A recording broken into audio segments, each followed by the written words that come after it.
What's up, guys? This is going to be the first in what I hope to be a series of home workouts that we're going to be getting to you guys, probably through the Facebook group and also probably through YouTube. Today we're going to do a full body workout, so we're going to start with a warm-up. There's going to be a little bit of the red band stuff in there, so if you have one, perfect. If you don't, I will give you some alternatives that you can do without one. All right, let's go. All right, so the first thing we're going to do, as we always do in our group classes, is we're going to stretch out the hip flexors and the adductors, that groin. So getting down on one knee, sitting up nice and tall, squeezing the butt so that we feel that nice pull in the hip. Just really quick, guys, if you are doing this in your living room or you have a couch or stool or something like that, that you can try elevating your back foot on for this hip flexor stretch, you might want to try that. It's a little bit tougher, but you get a lot more out of that stretch if you can find a way to elevate that rear foot and sit up nice and tall.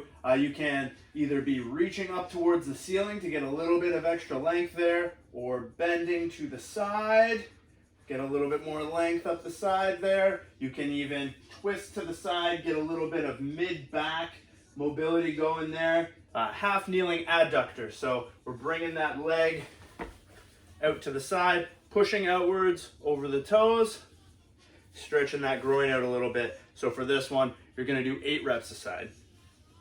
From there, we're going to get down onto the hands, bring the leg out to the side, so we're stretching out that groin, that adductor again. And from there, we're actually going to do a little bit of mid-back mobility. So we're going to take, if I have my left leg out to the side, I'm going to take my left hand, put it behind my ear, and then go elbow to elbow and open my chest up out towards my foot. And exhale as I do that. And 8 to 10 per side for that one. All right, I got my red band, so I will give you alternatives for these. For this first exercise, we're gonna start on the knees. We're gonna do over and back or shoulder dislocations.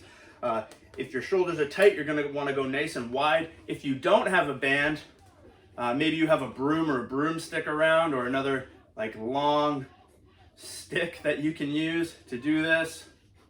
But we're gonna do 10 of these. So once you've done 10, you can get onto your back.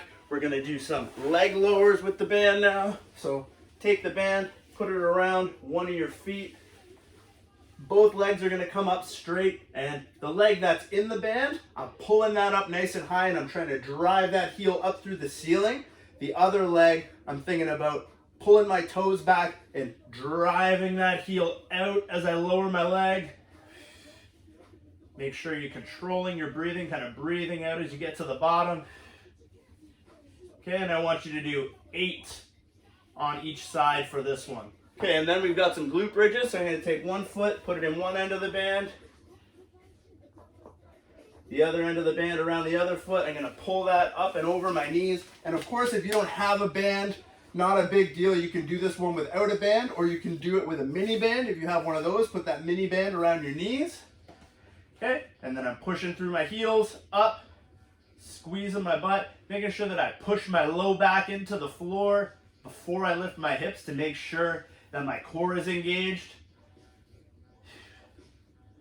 Okay, and you're gonna do 10 to 15 of those, maybe even up to 20. A little bit of core activation and get that upper back activated.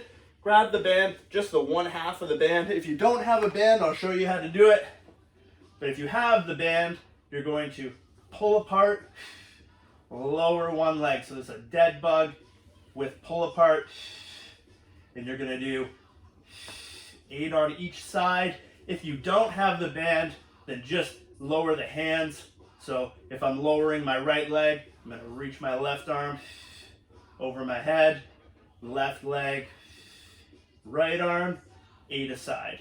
All right, so we're gonna get into our first strength training block of this workout. We're gonna start it off with a single leg RDL, or a stationary boulder lunge, we can call it. If you don't have weight, you're gonna wanna really pay attention to your tempo on this. Try to go a little bit slower on the way down. So if I'm standing on my left leg, I got a slight bend in my left knee, and then I'm gonna hinge at that hip, down, and touch. And especially if you don't have any resistance, like a weight for this one, try to keep that other foot off the ground and really work on your balance. If we can't work on strength, then there's some other things that we can work on. We can work on balance and stability. that stuff can really pay off for you as well, especially once you get back into the gym and start doing this stuff again with weights. So if you do have a weight, let's say I can grab a 25 here. You have a few more options here. We can do that kickstand that a lot of you have probably done in the gym. I can go just that offset, loaded, single leg, RDL. So there's a few different options for that. All right, from there we're moving on to push-ups. If you can do regular push-ups on the floor, that is great. Make sure the hands are shoulder width apart. Try to touch that chest to the floor. Try not to lean with your head. We don't want to see any of that. And then of course, if you need to make it a little bit easier, I would first recommend elevating yourself. So if you've got a bench or a couch or a small table that can support you, I've got the barbell here, so I can do it up on the barbell. That would be the next regression that I would give you. If you need to do them kneeling on the floor, I would save that as a last resort, but you can certainly do it. Make sure you try to keep your body in a nice straight line.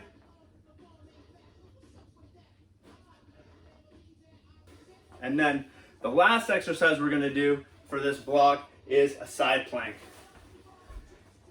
So in its most regressed version, we got the knees bent and I'm supporting myself here like so. I can make it harder by straightening the legs out, of course. And I want you to hold it 20 to 30 seconds on each side. For that exercise block, for those 3 moves, I want you to try to get as many rounds of those 3 exercises as you can in 10 minutes. All right, the second and final strength block for this workout is going to start off with squats. If you have no weight to do your squats, then you're really going to need to play around with tempo. Just like I was mentioning with those single leg RDLs, we're going to need to slow it down on the way down, maybe add a pause at the bottom, rather than just banging out endless amounts of body weight squats at a normal tempo. We want to try to slow things down and add some pauses to make it a little bit harder. So if I'm going body weight, I might set up and go 5, 4, 3, 2, 1, 1, 2, 3, 4, 5, and up. The next exercise that we're going to do in this block is a slow climber. If by chance you happen to have sliders at home, you could certainly do this one with sliders like we do in the gym. But we're going to get down onto the hands. Make sure that we're pushing away from the floor and nice and slowly bring that knee up just to the hip and then back. Bring that other knee up just to the hip and back. Knee to the hip and back. So what you don't want to be doing is like bringing that knee right up there. Then we lose that core stability and we might even hurt our back that way. So nice and controlled up to the hip and back. And we're going to do 8 to 10 aside for that one. Then this last one is tougher than it looks, I promise. We're going to do some YTW iso holds. We're going to do 15 seconds in each position. So I'm laying on my back. I'm going to bring my hands out into that Y position. I'm going to lift them up off the floor and I'm going to hold this. So I'm really trying to fire up the shoulders and upper back, get my thumbs back up towards the ceiling. 15 seconds here. 15 seconds out in this T position with my thumbs still back. And then 15 seconds in this W. I'm really pulling everything down and back. My thumbs are still pointed towards the ceiling. 15 seconds each. Okay, and just like that first strength block that we did, we're going to try to get as many rounds of that in as we can in 10 minutes. All right, we're going to do a pretty straightforward finisher for this first workout. All I want you guys to do is either 100 frog pumps or 100 glute bridges as quick as you can, just making sure that you've got, a good controlled tempo. So if you're doing frog pumps, the bottom of the feet go together, the knees are out wide, elbows can be on the ground for support, and I'll make eye contact with you. Make it nice and awkward. So you're doing 100 of these, nice and controlled tempo, but try to get through it fairly quickly. Obviously, with everything that's going on, I understand it can be really stressful to be spending all this time out of the gym when you're so used to spending so much time in the gym throughout the week. We want to support you guys as best as we can, so please be letting us know in the Facebook group if you have questions, concerns, comments, things you'd like to see. But I think it's also important that we do keep a lot of that stuff in the Facebook group so we can keep that kind of cement, that sense of community that we've been building going. Of course, if you've got something personal that you need to ask, you can reach out to us all individually. But for now, let's try to keep that community going in the Facebook group. All right, thanks guys.